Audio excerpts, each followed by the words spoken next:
Let's have a look here at 2002, question 1b. And this is a lovely, slightly messy but rather nice example of a common initial velocity. So we are told, it's worth kind of laying this out, this particle moves along a straight line. Okay, at the beginning it's u, and constant full acceleration. That's grand, so acceleration equals a. Well, in time interval 0 to t, okay, it moves p. That's just my distance on the top. Then t to 2t is going to move q, and 2t to 3t is going to move r. Okay, so you can see that these are each little intervals of t, and sometimes it's kind of handy to write that out, otherwise you get lost in these. Right, at this stage you're dying to get an actual number, and we're not really going to see much more of that. So we need to show that 2p plus q, 2q is p plus r. Right. Now, don't ever freak out in these ones, because this is where we can trust our method for the moment. I see a particle moving at constant acceleration through multiple different stages. So I'm thinking common initial velocity. Can't spell it, but you get the idea. There we go, common initial velocity. So the key here is to lay out your stages correctly. Stage 1, okay, is 0 to t. Stage 2 is 0 to 2t. So that's stage 1, that's stage 2, and of course that's going to be stage 3. And stage 3. 3t. Now, get that right and the rest isn't so horrible. Okay, now in other questions we've looked at how do we actually go with these ones. You can see the missing variable we have here is velocity, so we're going to work with s equals ut plus a half at squared. If you're not sure how to get that, lay out the things we have, and you'll see velocity is missing. We have u, we have t, we have distances, and we have an acceleration. Okay, so let's see how we do this. Well, in stage 1, displacement is p, is ut plus a half at squared. At this point you feel a sinking pit of despair and think, I'm not really getting anywhere with this bloody thing, I'm just writing down the same letters again and again. But don't worry, persevere, because the key of course is it's the same u in these guys, the same a, therefore we can begin to cancel out and substitute and all that kind of stuff. Okay, what do we got here? P plus q is u by 2t plus a half a by 2t squared. Now let's tidy that up. P plus q equals 2ut plus, that's going to be 4 divided by 2 is 2, at squared. Okay, now we can begin to see what's kind of going to emerge. Let's have a look at 3. P plus q plus r. U by 3t. Okay, why am I going to the bother putting all of these in brackets and not just writing out as 3ut? Because when you do this one, what you're going to do is going to get 3 over 2 at squared and forget the square root of the 3. It's worth taking a little moment to do this right. Okay, and that is 3ut plus 9 over 2 at squared. We're no harm to put p plus q plus r. Okay, so that's equation 1, that's equation 2, that's equation 3. Now, this stage you're doing well. As you get in the initial stage of this one, when you crash into your desk, you might realize all I've got is a mess of all these different letters. It's a disaster, but actually not really, because we don't have that many different variables. All right, so we need to show that 2q plus p equals p plus r. Well, there's a few ways we can kind of go at this one, but the most straightforward is to simply find q and r. I have p. If I could find those two, I just have to piece it together like a jigsaw. So let's see what we can do to find them. Well, for r, so let's go find r. Sorry, let's find q first, it doesn't really matter. If I take equation 1 away from equation 2, so 2 minus 1, I'll end up with q. Grand, let's do it.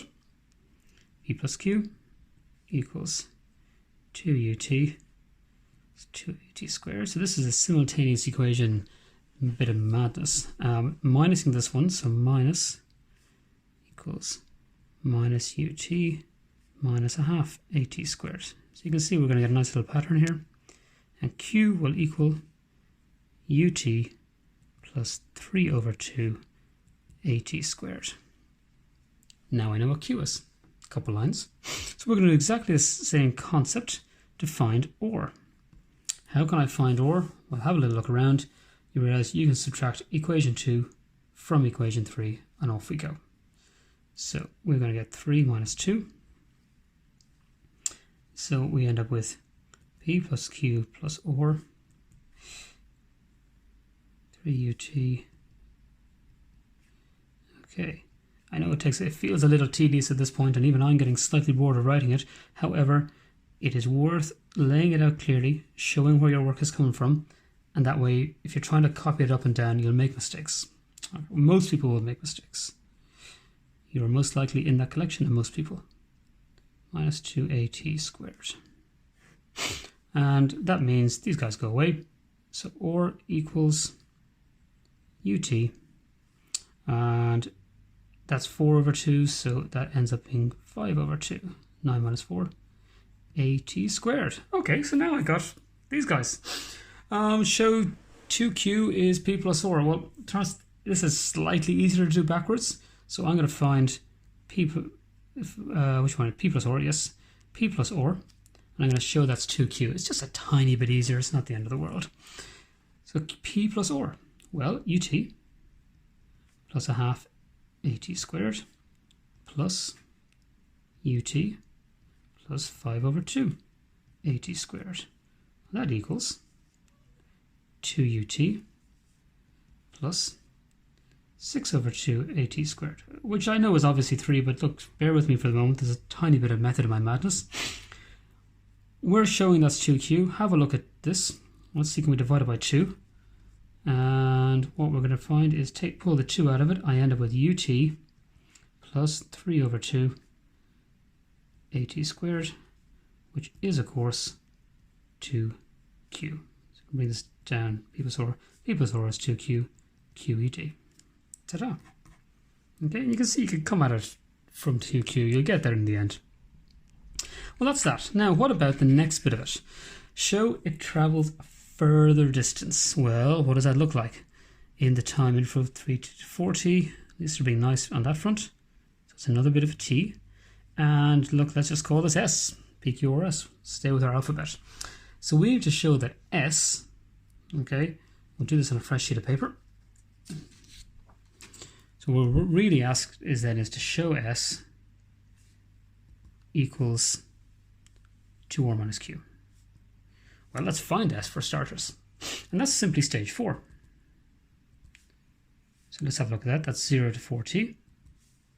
So we know that p plus q plus OR plus s, the whole shebang here, is u by 4t, or pros of this is at this stage, a half a by 4t, all to be squared.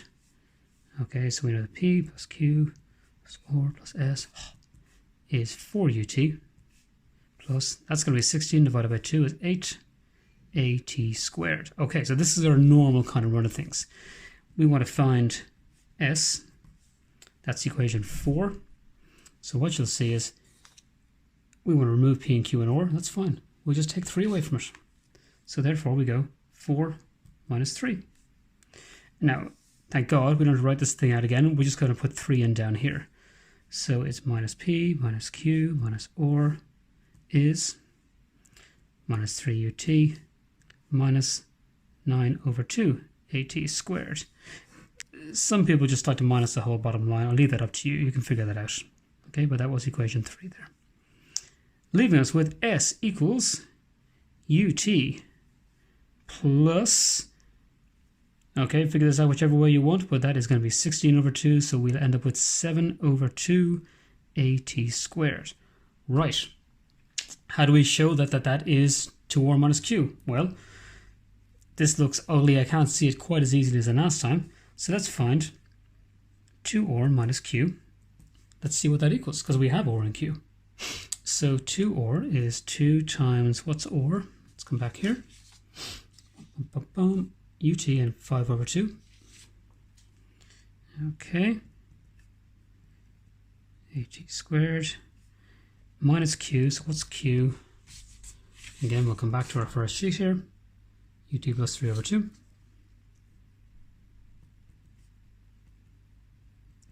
Okay, I'm laying it out really clearly, showing the substitution. So I'm subbing the R and Q back in. Now let's find out that that is 2ut plus 5at squared minus ut, careful, minus 3 over 2 at squared. That's the little divil that'll get you. Okay, housekeeping.